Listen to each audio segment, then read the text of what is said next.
Hey, what's up everyone? I'm Risa Morimoto and welcome to The Modern Age, where we chat about innovative and alternative ideas for creating a better life for our aging parents and loved ones. Be sure to click on that little subscribe button and the little bell so you're always sure to be notified when new episodes are uploaded. So, how prepared are you to care in the event of a health crisis? When my mom had her stroke, it took us completely off guard and we didn't know what to do. We were completely unprepared for what has become 18 plus years of caregiving. I had no idea that there were things that we could have had in place that really would have alleviated so much of the stress.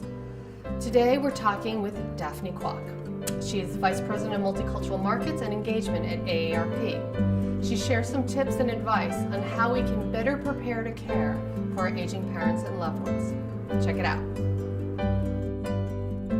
Today we're going to talk about the preparations we need in order to have everything lined up so that we can care properly, most efficiently, so that we don't go completely broke, that we don't get completely exhausted emotionally and physically, and that we can, because it does, as we know, take every ounce of energy from the entire caregiving team, whether that be friends, family, or whoever.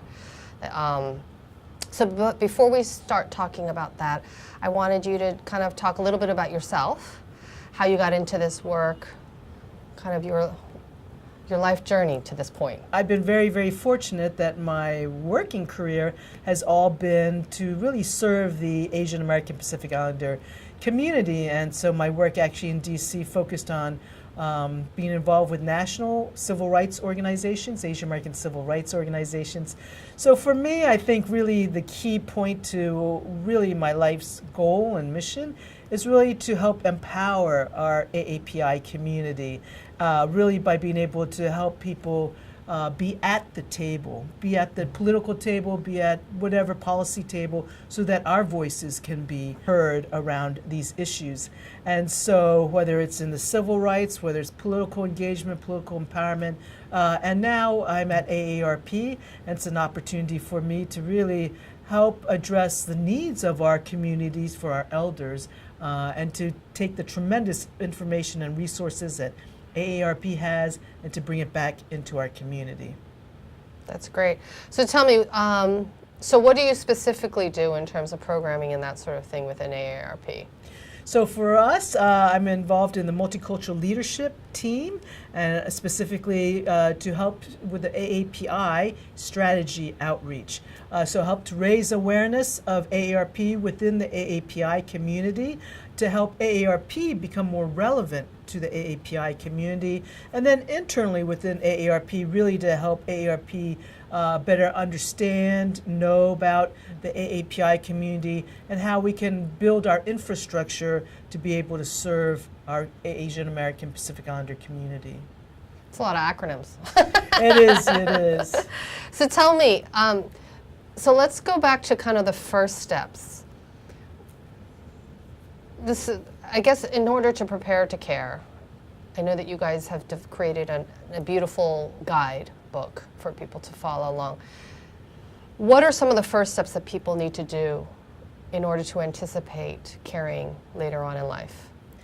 Well, so for us, we've decided that caregiving and preparing to care is really where AARP can really help our Asian American Pacific Islander community the most, since it's an issue that's not necessarily addressed or talked about in our community. It also touches upon a lot of the taboo issues that we in the Asian American community don't like to talk about. We don't like to talk about end of life. We don't like to talk about money. We don't like to talk about, love. And so here we are. We want to start to address issues that are really hard issues to have for families. Also within the Asian American community, we also know that if I ask you, are you a caregiving for a loved one, most Asians would say, no, I'm not a caregiver. People automatically assume that if you're called a caregiver, that you're a paid caregiver. So for AARP, we want to let people know that the caregiving term is for paid as well as unpaid caregivers. And so it's really important that people understand that they are caregivers and that they need help and resources in helping to prepare to care. So I think this actually crosses a lot of racial lines, right? I think Yeah, a lot of absolutely. Americans have a very difficult time talking about money or end of life or even love. Right. But I do see that, of course, very specifically within the Asian American community. Why do you think Asian Americans have such a hard time being called a caregiver? Do you think it's just an assumed? Well, I think one thing is that people just assume that they would take care of their, let's say, parents. The filial piety that plays into it as well too. That is part of our role and responsibility, and so we just see it as a natural course of action. But which it is for our community. But we really want to now be able to introduce the concept of caregiving, caregivers, so that they can go out and look for the resources to help support them in this journey as well too. So that's why for us we want to start to introduce the concept, get people to understand that whether they're paid or unpaid, that they are actually family caregivers. So in terms of statistically, do you know the statistics for AAPIs, caregiving? I know we're like the largest number of caregivers of any racial group. Well, actually, one of the things is that within our community, that at all multi-generational households, that we are actually we are the largest. So the actual, I forgot offhand the exact number for the. That's a 42% of. That's all. Was so that funny what you because saw? Yeah. well, I just sent it to a Okay. friend yesterday, Oh, and I was okay, like, good, "Can good. you believe this?" 42% are caregivers. Which is really, and I think it's almost half that are foreign-born, which makes sense too. Well, yeah, because in our community, still it's about 2/3 are foreign-born. Right. Yeah. So once someone is able to recognize themselves as a caregiver, what are the first steps, would you say, they should take in order to create a system for themselves? So AARP has this Prepare to Care booklet, and it's literally a workbook, and we would really encourage people to go to the aarp.org/caregiving website. They can download the book. They can also ask for a hard copy. We have the edition for the Asian American community, we have one in English, but we've also translated it into Chinese. Oh, wow. In general, too, we also have a Spanish edition, one for the LGBT community, one for the African American community, and another one for the general public as well too. So this guide literally will take people through the process, put together a team. Who's going to be your team that you will be working with to care? Getting your loved ones to start to write down all the name of their doctors, their contact information, all the medicines that they are taking. For the financial aspect, where are the banks? What are the bank accounts? What are the passwords? So that you would have that as well too. So this simple workbook actually is a great starting point to get people to start to think about what's needed in preparing to care, to get some of these very important pieces of information down, so when it's needed, you know where to go for the doctors or for the financial, or where are the wills, right? And where are the legal documents? Are they even done at that time as well too? Right. And then advanced directives, healthcare Right, proxy, right. living will, that sort Right, of thing, all of those. DNR. Yeah, right. So I do know that a lot of people have a difficult time initiating these conversations, right? And I think also in Asian American families where there are certain things that are just not discussed, and this is this is a big one, right? Especially even financial stuff, how much money do you have in the bank, Right. that sort of thing. How do you recommend people? What do you say to them, like in terms of recommendations on how to start these conversations? Well, that's the hardest thing, I think. But one thing is, and I think at a certain point too, unfortunately, as we age, at a certain point in our lives, unfortunately, we start losing a lot of family or friends, and that also is a good opportunity to start talking to, let's say, your parents and saying, so and so has passed, but how should we, and what are your wishes for the end of life, basically. We've been working with this Chinese compassionate care organization that actually has a set of playing cards that, like for the hearts, the suit, the hearts means talking about empathy. The diamonds stand for the financial questions. And these playing cards are very effective in actually getting people to think about how they want to have the end of life, prioritizing what they want as well too. So this is an organization that we've been working with, and these playing cards are also translated into Chinese. But really, it's those opportunities to start to have conversations like, so and so was in the hospital, so and so. Whether it was a resuscitation order or not was given. I mean, those are the times, I think, to really start to have those conversations. But on the other hand, when family gatherings take place, it's also a good time to start to say that this is an opportunity for us as a family to start to have these conversations. Before we need it, let's have some initial conversations so we have a sense of where and how our parents would like to live. Do they want to stay in the home? If they want to stay in the home and age at home, then the family needs to then prepare the house, right? So that, like, doorknobs, change the doorknobs so that they're not actually knobs, but they're actually like levers. So because some people have a difficult time doing doorknobs. So actually, AARP has this home fit program. It's also a workbook, a brochure that people can it's all free download as well too, to learn about how to protect your home. Throw away all these throw rugs that you could slip and fall on as well too. In the bathrooms, to be able to start putting in handlebars so you can use the toilet or the shower more readily. So there are all these tips to start to prepare even the house if one wants to remain at home. That kind of seems like the easy, low-hanging fruit kind of discussion to have, right? We want you to do what you want to do, so let us help you do that. Although, of course, we know that there's a lot of stubborn parents out there who don't want to admit that they may need a handle in their bathroom or whatever. Although I feel like once it's there, they'll use it.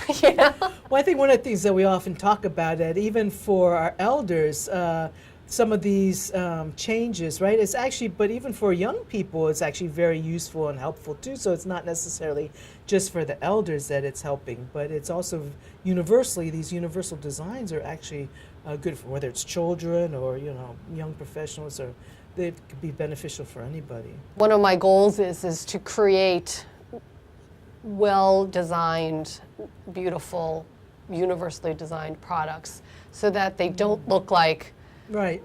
Something out of a hospital or whatever. So then people can enjoy it and not feel that the stigma attached to being older, or, that they can't be as independent as they were, and that sort of thing. And then you talked a little bit about assembling the team. Families are smaller.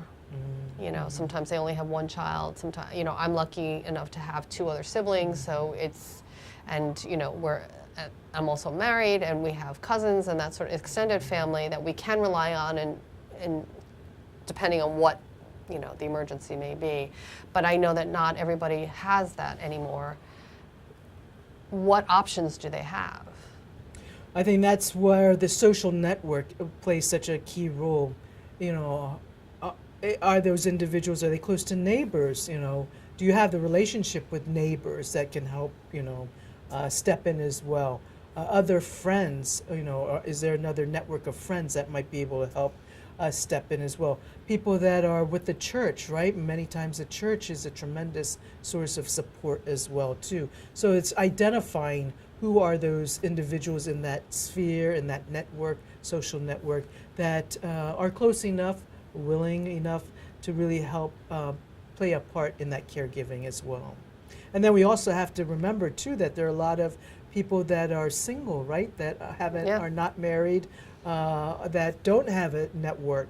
And so what is actually going to happen now to a lot of people that are single? And it's a lot of conversation. Even among my girlfriends, a lot of girlfriends are single as well too. We talk about what do we do when we age, and who's going to take care of us? Should we all move together, live together, right? So that we can support one another.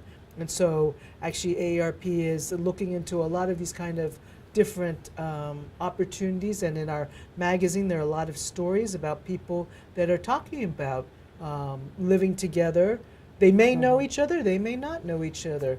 But also renting out, if you actually own a place and you're single, do you want to start to rent out as well? Not only for the financial income, but also then the support as well too.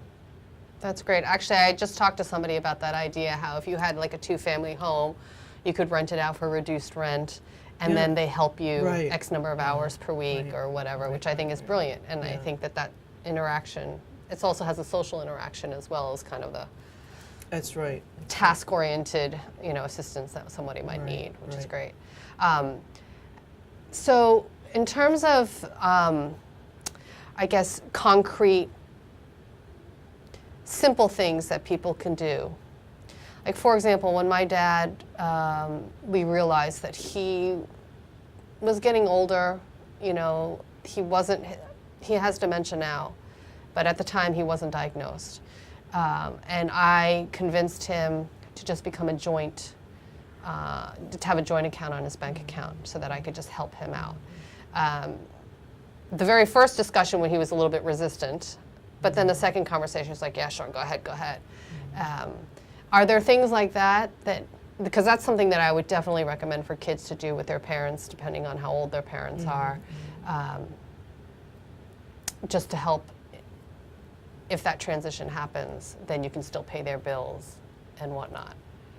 So that's part of it, right? And that's very much, especially from the financial aspect, to really be able to have someone that can really help guide and take over that as well, too. One of the things, too, that we're also very cognizant about, too, and really want to help educate our community about is the potential for fraud and scams, and even within the family, and especially within the Asian community, to even think that these might be possibilities when our own family members or close family friends might be scamming our elders, is something we don't even want to talk about, but this is really actually happening. But it is really something that, especially on the financial side, needs to be taken care of. All those tasks and responsibilities are conversations that, absolutely, especially when our loved ones are still cognizant and they're still able to make decisions. Those conversations really do need to happen. One of the things that we really also do encourage is that if you are preparing to care, is to really start to talk to people that are in the similar situations. That caregivers and caregiving should not be an isolating event, and that people are not alone. You're not alone. You're not the only person in the world that is caring for a loved one. But to be able to share and to be able to talk about it with others is so key and critical. And so that's why for us, actually, with the caregivers, we want to make sure that their social network remains intact as well, too. Because for a caregiver who ends up perhaps having to give up their job in order to care for their loved one, or who actually and then also doesn't have time to be able to socialize with their friends, that network really starts to shrink. And the importance of taking care of yourself as a caregiver, if you're not able to care for yourself, you certainly won't be able to care for a loved one as well. And so that's really key. Some of the statistics behind being socially isolated is that it takes off 8.5 years off someone's life. The heart, a lot of the blood pressure, all of these start to manifest itself. Also, it's the equivalent of smoking like 15 cigarettes a day. So if you're not a smoker, if you're socially isolated, it's the same equivalent of smoking 15 cigarettes a day. That should be eye-awakening, to anybody. And how we really have to protect. So that really means for the caregiver that we, give them time off, a day, a week, let them go. It's respite care. Let them go do what's needed. Let them socialize. Go get a massage, whatever it might be. But we've really got to take care of our caregivers. I agree. We've been caring for my mom for 18 years, and it probably took me 12. After the 12th year, finally realizing that I think the guilt of not being able to be there all the time, and I was like, you know what, it's okay. It's definitely hard on a lot of families, and I think that they really, really do need to kind of, especially for Asian Americans, right? The whole self-care. Yeah. Especially when it comes to your parents, right? You feel like, oh no, they've sacrificed so much. I have to do this for them. I have to do this for Right, them. And then you burn out and, Yeah. So I think one of the interesting things that we're starting to see as well too and hear about is that being good Asian families, knowing that we need to care for our parents by, ideally bringing them into our own house, having them live with us. Actually, what we found out is that may not necessarily be the best thing for our parents, because they become socially isolated while their children are out working. They may have to stay home and care for the grandchildren because they may not have the ability or mobile or have transportation, that they're literally stuck at home, right? And during weekdays, they may not have time to go out. Maybe it's just the weekends. And so one of the things that we're starting to hear is that for our elders, that actually some of them would like to move into a senior community so that they are able to be with people or be able to meet people, meet friends, be able to, whether it's playing cards or whether it's going on an outing together. But that actually is very good for our elders now because it keeps them stimulated, keeps them active, keeps them engaged. And while we may feel extremely guilty for not having our parents actually physically live with us, but maybe that might be the best thing in order to keep them going as well. So I think that we're in an interesting time right now within our community, among the generations. What is the right thing? And that goes back to why it's so important to have these conversations. What do your parents really want? Would they like to live with you? And sometimes they then feel very guilty for, taking up your time and being at home with you. They want you to live your life too. And do they want to be, in a community where they can be around people, their age and with similar interests? So that's another reason why it's so important to have these conversations early. And it doesn't have to be one conversation, right? It needs to be a series, right? Really an ongoing series, and especially as things progress as well. And so this actually makes me think about how there's a lot of families, it's clearly not just for Asian American families, but especially in this country where long distance caregiving, or that, one may not live near their parents or whoever it is. Are there any recommendations that you have for that in terms of how someone who lives in New York can still be helpful to somebody, to a parent who lives in California? I mean, that's why actually technology nowadays is so key and critical. And so we had one young Filipino gentleman who lives in Virginia tell his story about how he's caregiving for his mother back in the Philippines. And so every day, and he would have to time it because of the time difference, but he would Skype with the mother, make sure she's taking care of herself, taking her medicines, eating, but he would actually be with her every day on the Skype.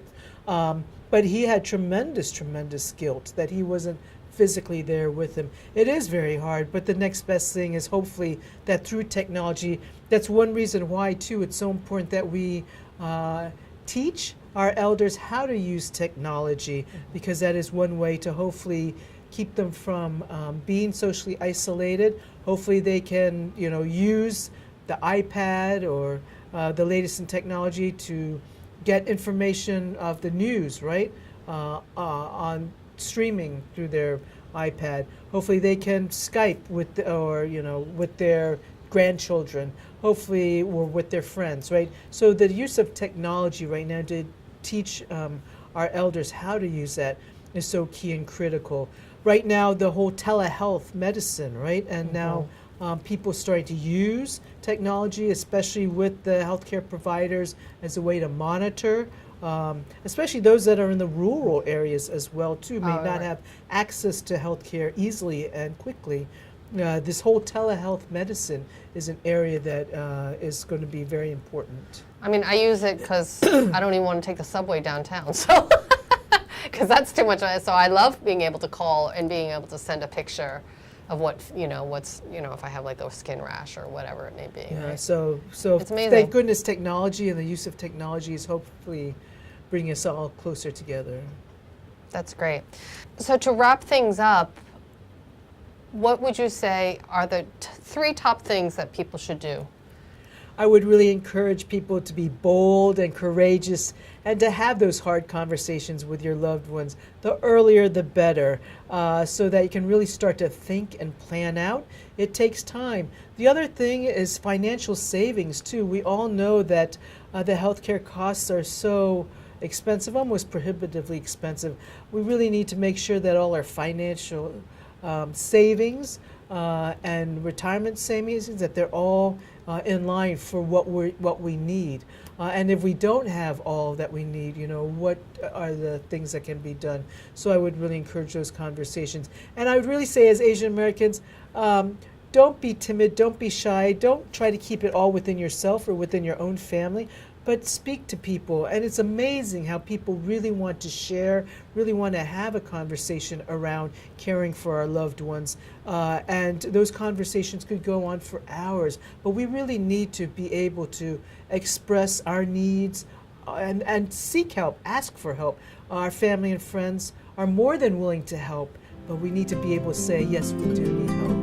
Any good tips you learned from our conversation, or perhaps you have other suggestions on how to prepare to care? Leave us a comment below and let us know. If you enjoyed it, share it with your friends and family, and be sure to subscribe so you'll always be notified as soon as new shows are uploaded. Feel free to DM me on Instagram or Facebook at This Is Modern Aging. The best way to keep in the loop about our latest episodes and other upcoming events is to sign up on our email list at thisismodernaging.com. To live your best life tomorrow, you need to start today. So thank you so much for watching, and we look forward to seeing you next time on The Modern Age.